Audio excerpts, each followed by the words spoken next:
En nombre del Padre, del Hijo y del Espíritu Santo. Amén. Seguimos adelante con las enseñanzas breves de este catecismo tan importante, el Catecismo de San Pío X, que todo feligrés tendría que tener y leer, por lo menos una o varias veces en su vida tendrían que leer el catecismo. Uno aprende muchísimo con la sola lectura del catecismo. Nosotros decimos, en la confesión, habíamos dejado para leer en la pregunta 727, que dice así: hemos de poner mucha diligencia en tener verdadero dolor, verdadero arrepentimiento de los pecados cuando vamos a confesarnos. Cuando vamos a confesarnos, hemos de poner mucha diligencia en tener verdadero dolor o verdadero arrepentimiento de los pecados, porque es lo que más importa. Y si falta dolor o arrepentimiento, la confesión no vale.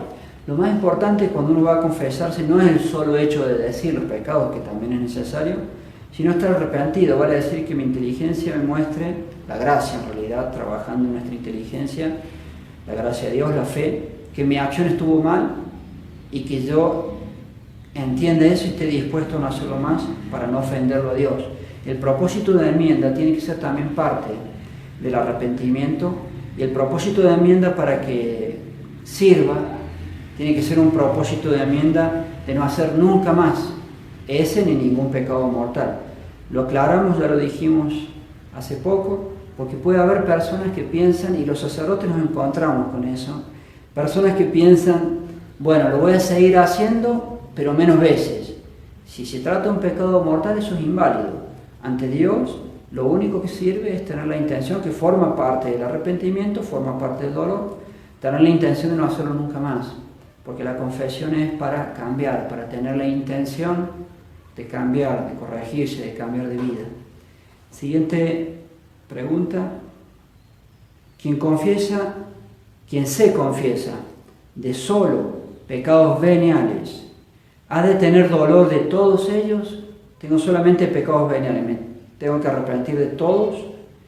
Quien se confiesa de solo pecados veniales, basta que se arrepienta de alguno de ellos para que la confesión sea válida. Mucho mejor arrepentirse de todos para no tener tanto purgatorio. Recuerden que los pecados veniales, los restos de culpa, los pecados veniales de los cuales no me arrepiento, me implican mayor purgatorio después de muerto, mayor castigo en el purgatorio. Entonces, si bien para la validez es suficiente arrepentirse de un solo pecado venial, el consejo es arrepentirse de todos para tener menos deuda para después de la muerte. Pero no terminé de leer la pregunta, y dice así la respuesta, Repito, el que se confiesa de solo pecados veniales y no se me salté una.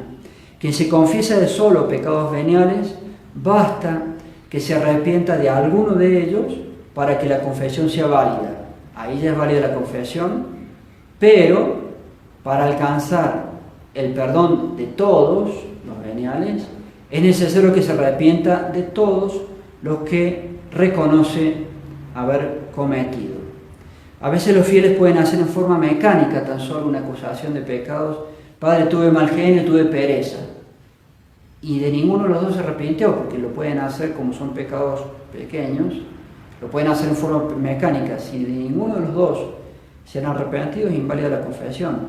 Y si se arrepientan de uno solo y no de los otros que digan, vale la confesión, pero les va a quedar más deuda para el purgatorio. Entonces, la moraleja, trata de arrepentirse de todos los pecados, por más de que sean solamente veniales. Siguiente pregunta. ¿Hace buena confesión el que se confiesa de solo pecados veniales y no está arrepentido ni siquiera de uno?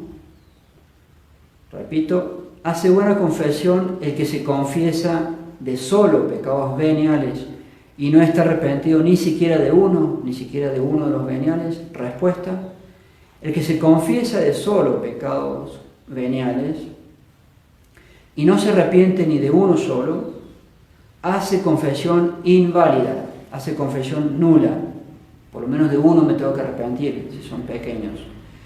Y si la falta de dolor es con conocimiento, es decir, yo sé que estoy haciendo mal, comete un sacrilegio encima. Vale decir, siempre que tengan pecados veniales, por lo menos de uno hay que arrepentirse. Consejo, arrepiéntanse de todos para no tener tanto purgatorio. Pregunta 730. ¿Qué se debe hacer para que la confesión de solo pecados veniales sea más segura? Para que la confesión de solo pecados veniales sea más segura, es muy prudente acusarse además con verdadero dolor de algún pecado mortal de la vida pasada ya confesado.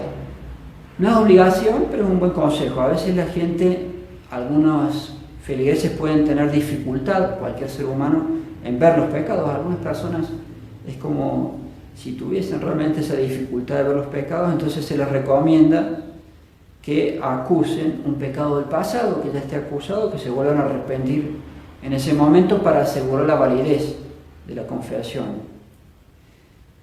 No puede llegar a ver el caso que algún feligrés no sabe bien de qué confesarse. Se puede recurrir sin problema a pecados del pasado que ya estén confesados para pedir perdón de nuevo, y dicho sea de paso, para disminuir todavía la posible deuda a pagar en el purgatorio. Última pregunta por la pequeña prédica de hoy, 731. ¿Es bueno hacer a menudo el acto de contrición? Es muy bueno y provechosísimo hacer a menudo el acto de contrición, mayormente antes de acostarse y cuando uno advierte o duda haber caído en pecado mortal, a fin de recobrar cuanto antes la gracia de Dios, lo cual ayuda sobre todo para obtener más fácilmente de Dios la gracia de hacer un acto semejante en la mayor necesidad, que es el trance de muerte. Vale decir, consejo de este catecismo, es muy bueno hacer el acto de contrición, repasar los pecados, arrepentirse de ellos, de ser posible cada día, y sobre todo antes de morir. Aún si se ha confesado una persona, es muy bueno estar haciendo el acto de contrición, estar todavía pidiendo mayor perdón de los pecados para que todo quede cubierto y siempre bajo el amparo de Dios y siempre disminuyendo la pena del purgatorio. Dejamos allí por esta pequeña prédica, seguiremos Dios mediante en las siguientes. Ave María Purísima, en nombre del Padre, del Hijo y del Espíritu Santo. Amén.